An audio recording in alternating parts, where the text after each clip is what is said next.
본 방송에서 제공하는 투자 정보는 투자 판단에 대한 조언입니다.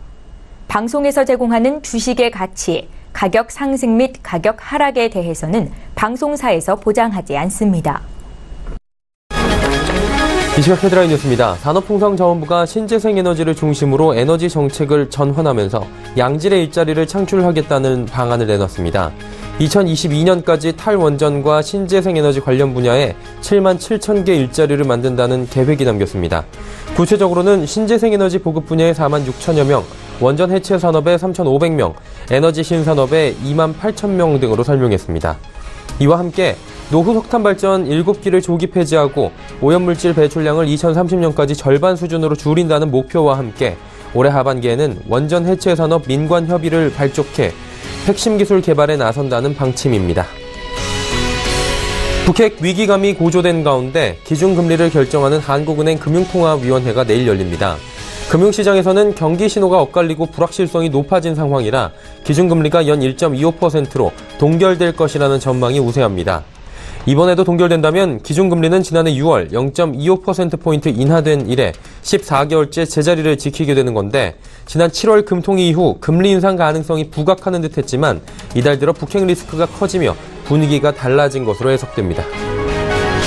SK텔레콤과 KT, LG U+ 등 이동통신 3사가 정부의 이동통신 약정요금 할인율 상향 조정 고시에 대해 소송을 제기하지 않기로 결정했습니다. 이에 따라 과학기술정보통신부가 고시한 약정요금 할인율 상향 방안은 예정대로 다음 달 15일부터 시행되는데 약정 할인율 25% 상향은 우선 신규 약정자에게만 적용되고 기존 가입자 확대 적용은 과기정통부가 이동통신 3사를 여전히 설득 중인 것으로 전해지고 있습니다. 현대자동차 중국 공장이 대금을 받지 못한 일부 협력업체들이 납품을 거부하며 가동이 모두 중단됐습니다. 현대차는 중국 합작법인인 베이징 현대가 현지 1, 2, 3, 4 공장의 가동을 중단했다고 밝혔습니다. 이들 공장의 가동 중단 이유는 부품업체들의 납품 거부 때문인데 베이징 현대는 올해 초부터 사드 보복에 따른 판매 부진으로 부품업체들에 대한 대금 지급을 3, 4주째 못하고 있는 것으로 전해지고 있습니다. 현대차는 부품 납품을 거부하고 있는 협력사들과 대금 지급 등을 놓고 협상을 벌이고 있다며 이른 시일 안에 공장 가동을 재개할 것이라고 설명했습니다. 시청자 여러분 안녕하십니까. 오늘장 내일장 일부 서정덕입니다. 오늘도 시원한 상승보다는 눈치 보기 장세 그리고 조정 장세, 답답한 장세 이어지고 있는 상황입니다. 그나마 두 시장을 놓고 보자면 코스피보다는 코스닥 시장이 오늘도 선방하는 모습들을 보여주고 있는데 코스피 시장은 수급 상황이 좀 많이 꼬여 있습니다. 외국인들이 연일 지금 매도세를 벌이고 있는데 매도를 좀 자세히 살펴본다면 전기전자업 쪽은 전일 미국 훈풍에 힘입어서 오히려 매수를 하고 있습니다. 하지만 조금 전 헤드라인 뉴스에서 전해드린 대로 운송장비 쪽 특히나 자동차 업체들을 외국인들이 집중적으로 매도하고 있습니다. 지수는 그리고 가격은 조금은 회복을 했는데 여전히 현대차, 현대모비스 하락세를 이어가고 있는 모습입니다.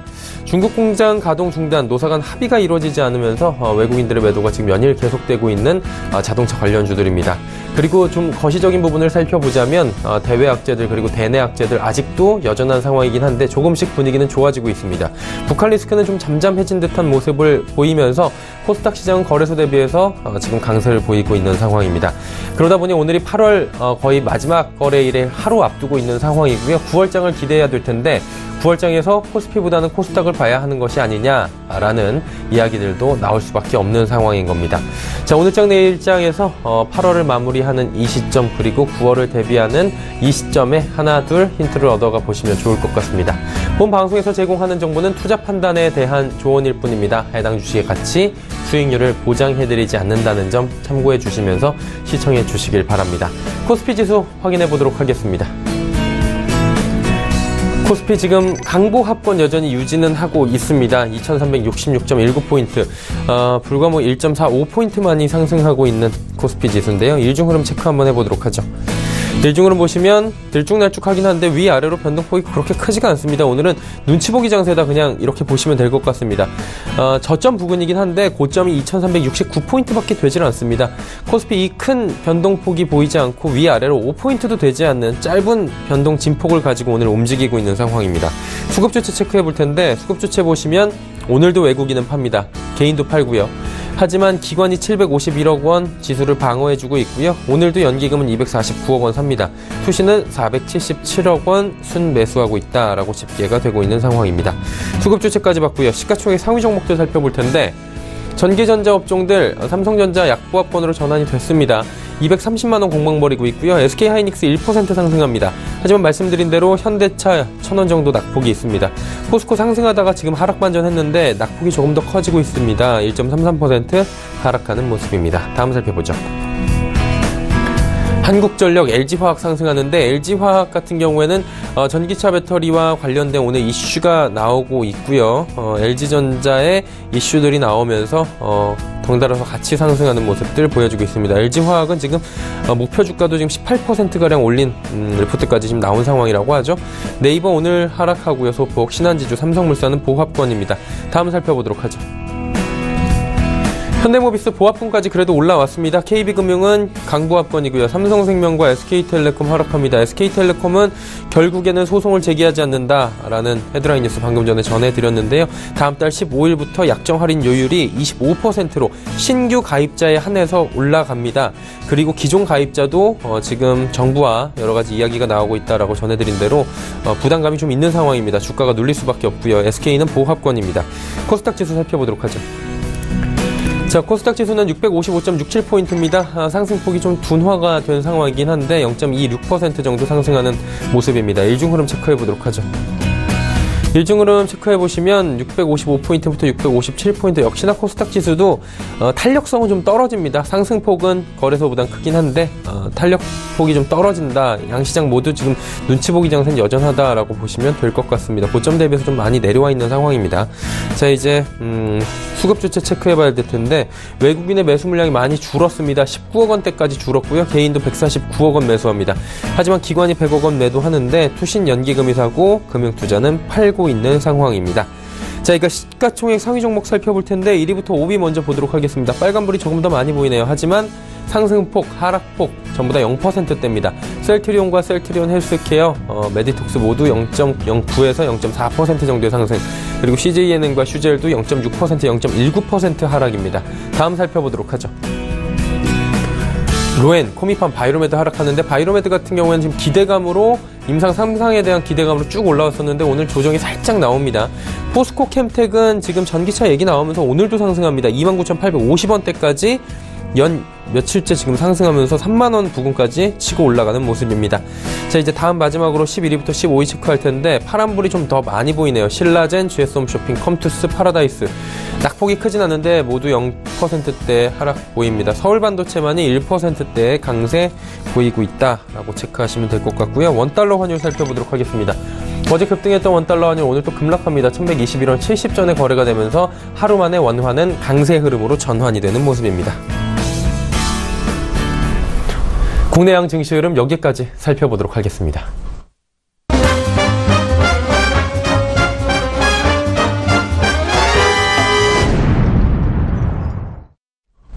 오늘장 이슈 짚어보도록 하겠습니다. 대신증권 리서치센터 투자전략팀의 이경민 팀장입니다. 안녕하세요.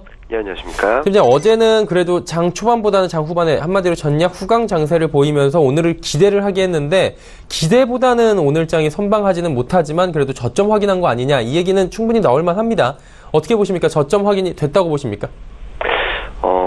지금 2,350선을 넘어서 2,360선을 향해 가고 있는 상황인데 지금 현재 상황으로 본다면은 시장 자체 흐름이 저점을 확인하고 추세적인 반전을 했다기보다는 2,300포인트 지지력 테스트 가능성이 좀 더 높지 않나라는 생각을 하고 있습니다. 다시 말씀드리면 9월 중순까지는 좀 경계감을 높여야 되는 시점이다라고 생각을 하고 있는데요. 북한발 리스크가 아직 남아있는 상황에서 미국, 유럽 통화정책 이벤트가 예정되어 있습니다. 9월 7일에는 22 통화정책회의, 그리고 9월 19일에는 FOMC 회의가 예정되어 있는데요. 그동안 미국은 좀 비둘기파적인, 그리고 20일은 좀 매파적인 스탠스를 보일 것으로 기대하면서 유로화는 강세, 그리고 달러화는 약세 흐름을 보였고 그에 힘입어서 신흥국 증시라든지 상품 가격들이 좀 강세를 보였습니다. 그렇지만 이번 통화정책 회의들을 앞두고 환율 변동성이 좀 커질 가능성이 있고, 그리고 지금 현재 원달러 환율 수준을 본다면은 1120원 선에서의 등락을 보이고 있는데 이런 부분들은 좀 외국인 매매 패턴에 좀 부담 요인이 될 수 있지 않을까라는 생각을 하고 있습니다. 특히 원달러 환율을 다시 한번 보실 필요가 있는데요. 지금 원달러 환율이 1120원대로 워낙 강세가 나오고 있음에도 불구하고 외국인은 순매도 흐름을 보이고 있습니다. 그 이유는 아마도 원달러 환율 1120원 선이 작년 3, 4분기 평균 수준이다 보니까 워낙 강세가 추가적으로 전개된다고 한다면 수출주들 중심으로 실적에 대한 신뢰도가 좀 약해질 수 있고 반대로 원달러 환율이 반등 시도에 나선다면 환차손에 대한 부담 때문에 비차익 매도가 출회되는 그런 흐름들이 반복될 가능성이 높습니다. 단적인 예로 7월 중순부터 8월 초까지 외국인 대규모 매도가 출회되었던 당시와 비슷한 상황이라고 볼 수 있겠는데요. 따라서 당분간은 외국인 매물 소화 과정이 좀 더 이어질 수 있는 환경이다라고 생각을 하고 이로 인해서 코스피 시장도 좀 하락 압력이 좀 더 이어질 수 있다라고 생각을 하고 있습니다. 북한 대북 리스크 한번 여쭤보도록 하겠습니다. 사실 대북 리스크가 좀 잠잠해질만 하면 한 번씩 북한이 이렇게 또 쓸데없는 짓, 이런 것들을 해가지고 우리 증시도 지금 무너지게 만들고 그리고 국민들도 불안하게 만들고 참, 안 좋은 일을 많이 하는 것 같은데 그래요. 이 부분에 지금 계속해서 확대되고 있는 것 같아요. 문재인 대통령 같은 경우에도 지금 아베 총리와 오늘 전화 통화를 하면서 대북 압박을 더 해야 된다라고 이야기를 했다고 하는데 이렇게까지 그래도 뭐 확대되는 이유를 어디로 두고 계십니까? 일단은 북한이 협상력을 높이기 위한 조치가 아닌가라는 생각을 하고 있습니다. 그런 상황에서 미사일 발사라든지 글로벌 위협을 하고 있는 상황인데요. 그런데 여기서 지켜볼 부분은 그동안 북한 리스크 하면은 한국만의 리스크였는데 글로벌 금융시장 변동성을 자극하는 이유는 ICBM 발사에 성공했다라는 이슈가 있은 뒤라고 생각을 합니다. 다시 말씀드리면 미국 북한의 미사일 발사 사정권에 한국뿐만 아니라 일본, 미국까지 사정권에 들어오면서 그동안의 한국 내 리스크로 국한되었던 북한발 불확실성이 글로벌 금융시장으로 영향을 미치기 시작했다라고 생각을 하고 있습니다. 물론 펀더멘털에 미치는 영향력은 제한적이고 그리고 북한이나 미국이나 극단적인 선택을 할 가능성은 낮다라고 생각을 하지만 투자 심리나 수급에 미치는 부정적인 영향은 이전보다 더 커졌다라고 생각을 하고 있습니다. 따라서 점진적으로 봉합되는 과정으로 거칠 것으로 예상을 하고 이런 흐름들을 기대를 하고 있지만 9월 9일 북한 건국절까지는 북한발 불확실성이 계속적으로 국내 시장뿐만 아니라 글로벌 증시의 부담 요인이다라고 생각을 하시고 조금은 경계감을 높인 상태에서 지켜보실 필요가 있다라고 생각을 하고 있습니다. 다음 주말까지는 좀 지켜봐야 한다 이런 말씀이신 것 같은데요. 그렇다면 향후에 어떤 투자 전략이 필요할지 한 말씀 전해주시기 바랍니다. 긴 흐름을 본다면, 그러니까 올해 연말까지 본다면은 지금 수준보다는 훨씬 높은 지수대에서 2017년을 마감할 가능성이 높지 않나라는 생각을 하고 있습니다. 다만 9월 중순까지는 좀 경계감을 높일 시점이라고 생각을 하는데요. 기술적 반등을 따라가기보다는 조금은 포트폴리오 안정성을 높이는 기회로 삼으실 필요가 있겠고요.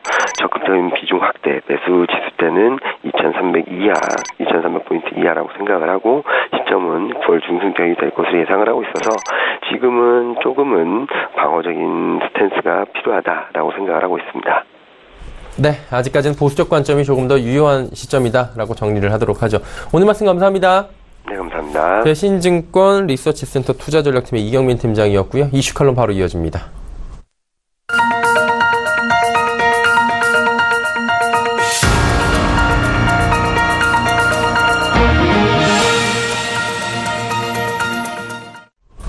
마켓 리더들과 함께하는 시간 이슈 칼럼 시간입니다. 오늘은 SPM 김형진 대표와 이야기 나눠보도록 하죠. 대표님 안녕하십니까? 예, 안녕하십니까? 네. 그동안 잘 달리던 우리 증시였던 터라 이 8월의 조정을 조금 이제 어색하게 느끼시는 분들이 좀 많았을 것 같습니다. 특히나 급락이 나오는 시점이 브렉시트 이후에 오랜만에 보는 거여서 더욱더 좀 투자자들이 불안을 떨게 한 것 같은데 어떻게 보십니까? 어제 장 급락 이후에 좀 안정을 찾아가는 모습들 지금도 보여주고 있는 것 같은데 8월을 전반적으로 좀 진단해 주신다면 어떻게 보셨습니까? 예, 말씀하신 대로 계속 상승하다가 네네. 8월에 이렇게 조정을 겪는 게 흔치 않았다. 그렇게 할 수도 있겠는데 어쨌든 그렇게 많이 상승을 했으니까 8월에 조정을 보인다 이렇게 볼 수도 있겠죠. 또 지정학적 리스크 같은 경우는 사실 우리가 어떤 일이 나도 별로 놀라지 않았는데 이번엔 좀 틀리게 시장에 반영이 자꾸 되는 그런 모습입니다. 거의 비슷한 재료가 나타났음에도 어제도 또 반영이 되는 그런 모습. 두 번의 급락이 나타났죠. 이번 달에 변동성 확대가 나타났는데 그러한 점들이 또 어떻게 보면 기회로 작용이 되기도 했었다. 이렇게 볼 필요도 있어 보이고요. 어제는 두 번째 급락이었기 때문에 오히려 이제 학습 효과마저도 있었다. 이렇게 봐야 되겠죠. 비슷한 위치까지 내렸습니다. 기술적으로 코스피 2300포인트 초반대에 중기 지지선이 있기 때문에 2350포인트 이하는 또 펀더멘탈적으로 절대 저평가 영역이다. 이렇게 볼 수도 있고요. 그래서 이제 여기를 바닥권으로 보면서 반등을 시도하고 이렇게 나타나고 있는데 역으로 표현하면 이 절대 저평가 영역에서 나오는 반등이기 때문에 결국 싼 맛에 오르는 그런 시장이라는 점에서 놓고 본다면 역설적으로 단기 박스권 상단 돌파하기에는 아직 좀 약하다 이렇게 봐야 되겠죠. 그렇기 때문에 반등의 한계 역시 좀 감안을 해야 될 것 같고 어느 정도 올라오면은 2380포인트 뭐 그 정도까지만 가더라도 탄력이 많이 약화된다는 점은 좀 감안을 해야 될 것입니다. 8월 돌아보면서 우리 내부 요인은 그렇게 볼 수가 있겠고요. 외부 요인 돌아보면은 이 달러의 단기 강세 반전 지난주까지 나타났는데 이번 주엔 또 달러 인덱스로 봤을 때 이번 주는 그 전 저점 아래로 떨어지는 상대적으로 큰 폭 약세로 들어섰죠. 그래서 지난주까지는 글로벌 유동성이 이머징 마켓에서 단기 이탈하는 모습이 나타났고 이 시장에서도 8월 한 달 동안을 돌아봐도 외국인 매수세가 간간히 들어오긴 들어왔지만 합계를 내보면 매도가 좀 거칠게 들어왔다. 매도가 거칠게 좀 나갔다. 이렇게 볼 수가 있겠고요.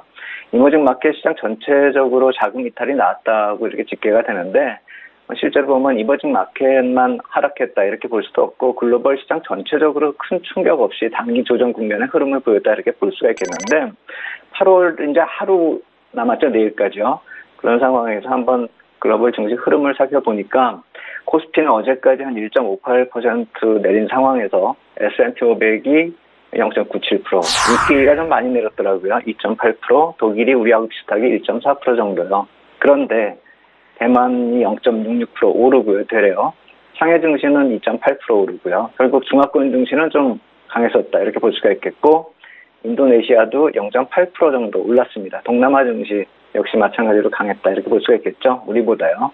실제로 이머징 마켓 시장이 특별히 더 약세는 아니었다. 이렇게 봐야 될 테고 2분기에 나타난 그런 역차별화 있죠. 이머징 시장이 상대적으로 더 강세를 보여줬던 그런 흐름이 약화되는 정도의 8월 흐름이었다. 이렇게 볼 필요 있어 보이고 달러 흐름에 대해서 생각해 볼 때 이제 잭슨 홀 미팅 지나면서 약세로 들어서고 있는데 이 긴축 관련된 금융 정책은 강세 요인이 되겠죠.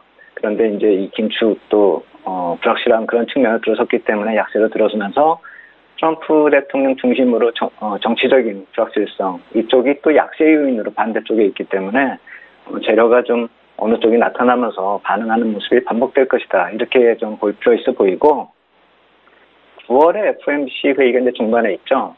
그때 보면 이제 금리 인상이나 긴축에 대한 시그널이 강하게 나타나지 않을 확률이 높다. 이렇게 본다는 측면에서 본다면은 그때까지는 좀 더 이렇게 박스권에 있다가 그 FOMC 회의를 지나면서 오히려 또 약세 흐름으로 들어가는 것이 아닌가 그런 생각이 들기 때문에 9월 중순 이후가 이머징 마켓 시장 쪽에는 좀 유리하게 들어가지 않을까라는 생각이 든다 이렇게 말씀을 드리겠고요. 잭슨 홀 미팅 같은 경우는 이미 말씀드렸죠. 먹을 것 없을 것으로 시장에 다 알려진 그런 시장 반영이기 때문에 이미 말씀드렸었던 그런 이벤트였고 실제로 시장에서도 그렇게 생각했었기 때문에 정책이 9월에 메인 이벤트를 앞두고 어느 정도 시장에 반영되는 과정 정도로 인식한다면 큰 무리가 없을 것이다. 이번에도 그렇게 나타났고요. 다만 흥미로운 것은 아까 말씀드렸었던 그 회의 이후에 달러 약세 흐름하고 더불어서요. 미국 10년물 국채금리가 전저점 테스트 국면, 그러니까 2.1% 수준까지 진입하고 있습니다. 이게 뭘 생각하게 만드냐면은 금리가 내려간다는 거 아닙니까? 그렇다면은 9월에 정책적으로 부담이 덜어질 확률이 높아지고 있다. 결국 아까 말씀드렸듯이 FOMC 회의는 크게 문제가 되지 않을 것 같고 그때까지 좀 조심을 하면서 그 이후에 이머징 마켓 쪽이 좀 유리하게 들어가는 그런 분위기로 좀 그림을 그려볼 필요가 있겠다 이렇게 말씀을 드리겠습니다. 네. 자세히 하나하나 들어봤습니다. 그리고 이제 우리 시장 한 번 더 여쭤볼 게 있는데 그동안에 전기전자 업종이 주도하던 우리 시장이 조금 달라졌습니다. 주도 업종이 조금 약해지고요. 특히나 삼성전자와 SK하이닉스 조정이 좀 나왔습니다. 반대로 철강이나 화학 업종들, 정유 업종들이 강하게 치고 올라오는 모습들을 보였는데 이런 특징들을 좀 종합적으로 상세히 짚어주신다면 어떨까요, 대표님? 예, 그러니까 그 점이 지금 중요하고 네. 좀 더 이어질 확률이 높다 이렇게 봐야 될 것 같습니다. 8월에 나타난 특징 중에 또 하나다. 그것을 업종별 흐름에서 찾아볼 수가 있겠는데요. 국내 시장 전체적으로는 수급 악화, 아까 말씀드렸듯이 외국인 매도 속에서 약세장으로 전환하고 급락 나오고 추세선 하단에서 두 번 반등을 하는 그런 모습. 이 저점이 높아지고 고점 역시 낮아지는 그런 수렴을 볼 수가 있습니다. 8월 한 달 내내요. 결국 긴 시간 동안 중기적으로 수렴을 하고 있기 때문에 박스권에 갇힌 모습이고 그런 다음에 이제 수렴 이후에 무에서 방향성을 찾을 것이다. 이렇게 생각이 되는데 그것이 한 9월 첫째 주 후반 두 번째 주죠. 실질적으로 두 번째고 실질적으로 거래를 놓고 보면 첫 번째 주의 후반 정도라고 저는 생각을 하는데 그때 방향성이 나타나는 것을 한번 보면서 1차적으로 FOMC 이전에 한번 시세가 나타나지 않을까. 그것이 상방일지 하방일지 지금 수렴 과정이기 때문에 좀 확정적으로 말씀드리기 힘든데 추후에 또 기회가 있으면 말씀을 드리겠고요. 업종별 흐름으로 들어가 보면요. 기업이익 증가 추세 여기에 대한 의구심이 아까 말씀드린 그런 IT 기업에 대해서 좀 약세를 보이는 그런 요인이 되었다. 주도주 업종이 조정을 받는 모습으로 나타났다. 이렇게 봐야 될 텐데 등락 현황을 어제까지로 이렇게 뽑아서 보니까 그게 수치로 다 나타나고 있습니다. 코스피 시장이 1.58% 내리는 그 중에 이제 화학이 2.7% 가장 많이 올랐다 이렇게 볼 수가 있겠고 기계, 의약 이쪽이 2%대 의약품 업종은 최근에 오른 것이죠. 그리고 철강까지도 이제 화학과 더불어서 비슷한 부류로 이렇게 볼 수가 있겠고요. 반대로 내린 쪽을 보면 보험, IT 이쪽이 2%대 그리고 유통, 증권, 건설, 통신 이쪽은 상당히 좀 안 좋았습니다. 결국 기존 주도주 IT와 금융이 약세를 보이고 화학 중심 소재 업종 강세 보이고 정책 관련해서 우리가 조금 소비 심리 회복이 되지 않을까 하고 기대했었던 내수 업종이 오히려 정책이 개혁 관련돼 가지고 규제 성격으로 반영이 되면서 많이 약세를 보였다 이렇게 볼 수가 있겠죠. 결국 이쪽 내수 업종 쪽은 이게 기회일 수도 있겠는데 정책이 이제 막 개혁이 시작된 그런 차원이기 때문에 약간은 조금 한 발 떨어져 볼 필요 있겠다. 바닥 확인 과정에 들어섰다. 이렇게 좀 볼 필요가 있어 보인다. 이렇게 말씀을 드리겠고. 그리고 또 지수상으로 이렇게 따져봤을 때 한번 살펴보면은요. 이게 자본금 규모별로 차별적인 흐름 이것도 확인이 되는데 아까 말씀드렸듯이 코스피 시장이 약세를 보인 반면에 코스닥 시장은 8월에 오히려 0.5% 올랐고요. 그리고 이 코스피 시장보다 더 안 좋았었던 것은 코스피 200 지수를 보면 1.89% 하락을 했습니다. 더 안 좋은 거죠. 결국 대형주가 많이 약세를 보이고 상대적으로 중소형주가 강세를 보인 전형적인 조정 장세의 특징이었다. 이렇게 볼 수가 있겠고요. 이러한 업종별 차별화가 나타난 것을 보는 것도 중요하겠지만 그 배경 요인을 살펴보면 우리 산업 쪽에서 이 미국과 중국 사이에서 영향을 받는 것이 거의 두드러지는 흐름이 8월에 나타났다. 이렇게 볼 수가 있는 것이 우리가 전체적으로 봤을 때는 이 IT 업종의 그 약세는 아마 지난 시간에도 말씀을 드렸듯이 외국인 매도세 때문이다. 이렇게 볼 수가 있겠죠. 미국의 달러 약세로 인해서 달러 강세죠. 달러 강세, 단기적인 달러 강세로 인해서 글로벌 유동성이 약화되고 외국인 매도세 이쪽으로 나왔고 8월 한 달간 1조 7천억을 매도를 했는데 IT 업종에 2조 원이 집중이 됐죠. 오를 수가 없는 모습이죠. 다만 다른 점 쪽으로 시각을 돌려서 좀 긍정적인 측면은 중국 쪽에서 나온 거죠. 이게 중국 쪽에서 산업 구조 조정 이쪽이 중기적으로 진행되는 그 과정에서 소재 가격이 강세가 점점 탄력이 붙는 그런 모습으로 나타나고 있고 이것이 화학 중심의 소재 산업 강세로 나타나고 있다. 이렇게 볼 수가 있는 것이죠. 그러면서 중국 증시 또한 상대적으로 그동안에 좀 굉장히 부진했었는데 최근에는 글로벌 시장 별개로 또 중국 시장 강세를 보이고 있죠. 이런 점들이 우리 주식시장에서 화학 에너지 업종 쪽으로 단순한 순매가 아니라 어떻게 보면은 신고가를 만들어내고 있는 기존 주도 업종 시에 조정 시에 나타나서 소외된 업종이 오르는 것이 아니라 이쪽이 좀 주도적으로 나타나고 있다. 아직 주도 업종으로 보기엔 좀 그렇지만요. 특히나 이 화학 에너지 관련한 ETF를 보면은 신고가를 내고 있죠. 그래서 우리가 이 에너지나 화학 업종에서 종목별로는 순환매가 빨라서 시세의 연속성으로 막 신고가를 내는 종목 화려한 시세가 안 보이고 있지만 전체적으로 이렇게 좀 하나 집단적으로 ETF를 형성하고 있는 그런 모습을 보면은 신고가를 내고 있다라는 모습에서 본다면 기존 주도 업종보다 앞으로도 좀 탄력적으로 나타날 상승할 확률이 높다 이렇게 봐야 되겠고 그렇기 때문에 이런 중기적으로 흐름이 좀 더 이어갈 가능성이 높은 화학 에너지 업종 같은 경우는 이 포트폴리오에서 비중을 좀 적절히 좀 고려해 줄 필요가 있겠다 이렇게 말씀을 드리겠습니다. 네, 이제 개괄적으로 포트폴리오 재편에 대한 이야기도 해주셨고 짚어주셨는데 향후 대응 전략들 좀 구체적으로 마지막으로 들어볼까요? 네, 코스피 단기 수렴 나타나고 네. 변동성 확대 또 계속 반복이 될 겁니다. 지금 2,330에서 2,400의 박스권이 중기적으로 수렴 과정 진행 중인데 아까 말씀드렸듯이 그 수렴의 마무리는 9월 둘째 주 후반 정도다. 나중에 다시 말씀드리겠다 이렇게 말씀을 드리겠고요. 업종하고 종목별 접근을 봤을 때 상승 추세하고 반등은 좀 구별해서 접근하자 이 말씀 드리겠습니다. IT 업종 쪽에서 최근에 급락이 나타났고 또 중소형주도 더불어서 대형주뿐만 아니라 급락이 나타났죠. 이쪽에서 반등 흐름이 나타나는데 시세 연속성이 강하지가 못합니다. 그렇기 때문에 상승 추세로 진입한 경우하고 급락 이후에 반등 차원의 흐름 실전에서 좀 고려하자 이 말씀 드리겠고요. 무엇보다도 중요한 거는요. 아직도 조정 국면이 지속되고 있다고 봅니다. 그렇기 때문에 중기 투자자 관점이라고 해도 어느 정도 단기 트레이딩 전략을 좀 병행할 필요가 있기 때문에 현금 비중, 이 반등 시에 좀 어느 정도 만들어 놓고 또 어떤 재료로 인해서 조정이 들어서면 그것을 또 기회로 활용하자 이런 말씀 드리면서 오늘 말씀 마치겠습니다. 네, 오늘 말씀 잘 들었습니다. 감사합니다. SPM 김형진 대표와 이야기 나눠봤습니다.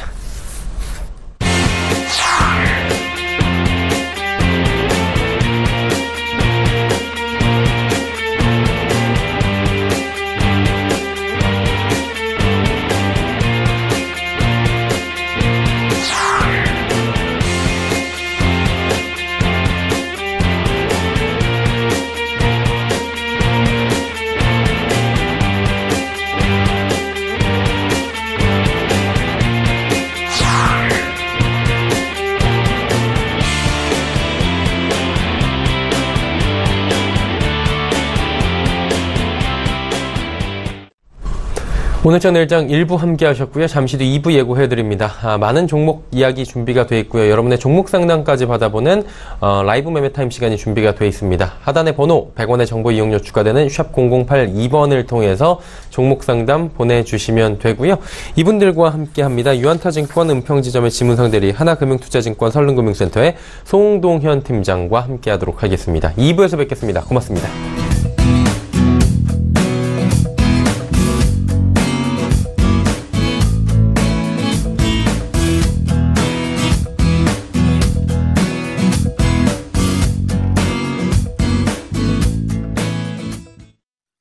본 방송에서 제공하는 투자 정보는 투자 판단에 대한 조언입니다. 방송에서 제공하는 주식의 가치, 가격 상승 및 가격 하락에 대해서는 방송사에서 보장하지 않습니다.